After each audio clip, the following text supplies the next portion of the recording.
اعوذ باللہ من الشیطان الرجیم بسم اللہ الرحمن الرحیم۔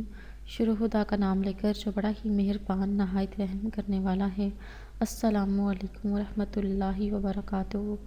تمام سامعین کو ہمارے چینل کی طرف سے خوش آمدید۔ مجھے امید ہے کہ آپ سب لوگ خیریت سے ہوں گے۔ ناظرین، آج میں آپ لوگوں کو اپنی اس ویڈیو میں دعا مانگنے کے کچھ اصول بتاؤں گی، کچھ طریقے، کچھ آداب بتاؤں گی۔ اگر آپ ان پر عمل کرتے ہوئے دعا مانگیں گے تو انشاءاللہ آپ کی دعا قبول ہو جائے گی۔ دوستو، آپ لوگ کوشش کیا کریں کہ ہر روز کم از کم 20 بار دعا کرنا واجب ہے۔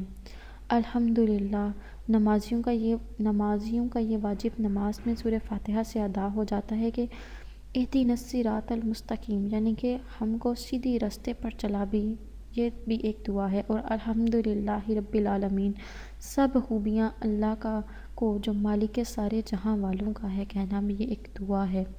تو آپ لوگوں نے دعا میں حد سے نہ بڑھیں، بلکہ اکثر اوقات مثلاً انبیاء کرام علیہ السلام کا مرتبہ مانگنا یا آسمان پر چڑھنے کی دعا کرنا، نیز دونوں جہاں کی ساری بلائیاں اور سب کی سب خوبیاں مانگنا بھی منع ہے، کہ ان خوبیوں میں مراتب انبیاء علیہ السلام بھی ہیں جو کہ ہمیں نہیں مل سکتے۔ جو محال یا ناممکن یا قریب با محال ہو، اس کی بھی دعا آپ نہ مانگیں۔ لہٰذا ہمیشہ کے لیے تندرستی و عافیت مانگنا کہ آدمی عمر بھر کبھی بھی کسی طرح کی تکلیف میں نہ پڑے، یہ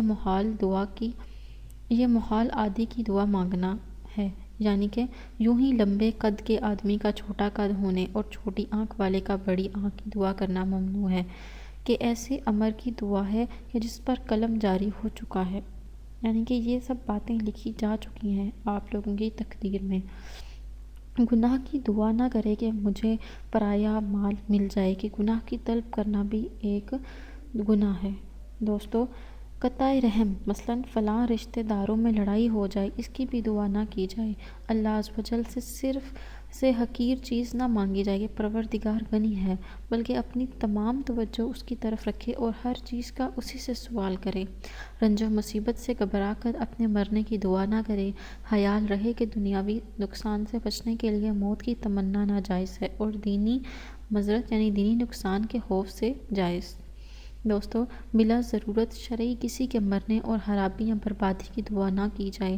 البتہ اگر کسی کافر کے ایمان نہ لانے پر یقین یا ظن غالب ہو اور اس کے جینے سے دین کا نقصان ہو، یا کسی ظالم سے توبہ اور ظلم چھڑانے کی امید نہ ہو اور اس کا مرنا تباہ ہونا مخلوق کے حق میں بہتر ہو، مفید ہو، تو ایسے شخص پر آپ بد دعا کرنا درست ہے۔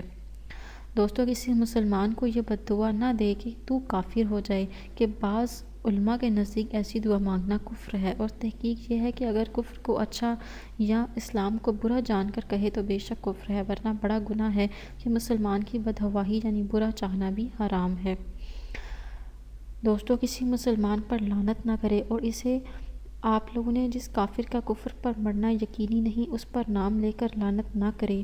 کسی مسلمان کو یہ بد دعا نہ کرے کہ تجھ پر خدا کا غضب نازل ہو اور تو پہاڑ یا آگ یا دوزخ میں داخل ہو جائے، کیونکہ حدیث شریف میں اس کی ممانعت کی گئی ہے۔ جو کافر مرا اس کے لیے دعائے مغفرت و حرام و کفر ہے۔ یہ دعا کرنا خدایا سب مسلمانوں کے سب گناہ بخش دے جائز نہیں، کہ اس میں ان احادیث مبارکہ کی تکذیب یعنی جھٹلانا ہوتی ہے کہ جن میں بعض مسلمان کا دوزخ میں جانا وارد ہوا۔ البتہ یوں دعا کرنا کہ ساری امت محمد صلی اللہ علیہ وآلہ وسلم کی مغفرت یعنی بخشش ہو، یا سارے مسلمانوں کی مغفرت ہو، جائز ہے۔